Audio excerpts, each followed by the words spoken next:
Venice, Italy. To the rest of the world, this floating city is the ultimate icon of romance, art, and architectural brilliance. Millions of tourists flock here every year to ride gondolas through picturesque canals, take photos on the Rialto Bridge, and marvel at centuries of Renaissance beauty. But behind this glittering, postcard-perfect facade lies a terrifying and inescapable truth. Venice is not just drowning under the weight of the sea, it is being destroyed from within. The native population is fleeing, the foundations are eroding, and the very tourists who love this city are accelerating its collapse. This is the story of Venice's hidden crisis, where paradise is slowly transforming into a flooded, abandoned museum. To truly understand how Venice reached this breaking point, you first have to look beneath the surface, literally. Built over 1,000 years ago on a muddy lagoon, the entire city rests on millions of wooden piles driven deep into the sand. For centuries, these wooden beams survived because they were submerged in oxygen-free water, preventing rot. But modern times brought unprecedented environmental shifts. Between climate change, rising sea levels, and centuries of groundwater extraction, Venice is sinking by several millimeters every single year. At the same time, severe high tides, known locally as Acqua Alta, have become more frequent, violent, and unpredictable. When Acqua Alta strikes, the famous Piazza San Marco transforms from an elegant public square into a massive, murky lake. Water gushes out of drainage grates, swallowing walkways and flooding historical basements. Tourists put on disposable plastic boots and snap photos, treating the event like an exotic attraction.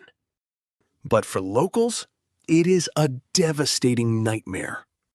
Salt water corrodes ancient brickwork, eats away at stone foundations, and destroys electrical systems. Every flood leaves permanent, irreversible damage on centuries of irreplaceable history. Yet, as dangerous as the rising ocean is, Venice faces an even more immediate threat on dry land: overwhelming, unmanageable mass tourism. Over 30 million tourists swarm into this tiny, fragile city every single year, completely outnumbering the resident population. Massive, multi-story cruise ships used to glide right past St. Mark's Basin, churning up deep underwater channels, destroying the lagoon's delicate marine ecosystem, and sending destructive waves crashing into fragile building foundations. While large ships have finally been restricted from the historic center, the sheer volume of daily visitors continues to choke the city's narrow alleys and bridges. This overwhelming tide of visitors has triggered a silent, devastating mass exodus of local residents. Living in Venice has become nearly impossible for ordinary families.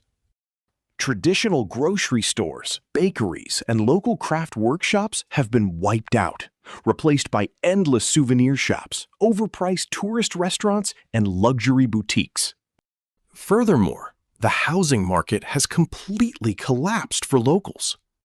Property owners have converted long-term rental apartments into lucrative short-term holiday rentals like Airbnb, driving housing prices through the roof.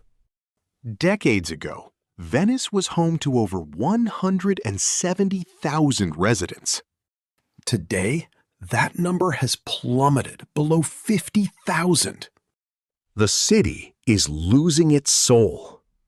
Young people leave because there are no jobs outside of hospitality, and elderly residents struggle to navigate steep bridges and flooded streets with basic groceries. Venice is rapidly transitioning from a living, breathing human community into an artificial, hollow amusement park, a real-life theme park where nobody actually lives. Venice is rapidly transitioning from a living, breathing human community into an artificial, hollow amusement park, a real-life theme park where nobody actually lives. When high tides threaten the city, these giant gates inflate with air and rise out of the water to block the sea. While MOSE has successfully saved Venice from several major floods recently, scientists warn it is only a temporary band-aid. As global sea levels continue to climb, the barriers will eventually have to stay raised almost continuously, effectively turning the Venice lagoon into a stagnant, polluted pond and destroying its biological life. Venice is caught in a tragic, fatal paradox. The city desperately needs tourism revenue to fund its astronomically expensive structural maintenance, yet the very pressure of hypertourism is destroying its infrastructure and driving away the community that keeps it alive. It is a haunting glimpse into the future of urban preservation in an era of extreme weather and unchecked commercialization. The floating city is running out of time, trapped between the rising tide of the ocean and the unstoppable wave of global tourism.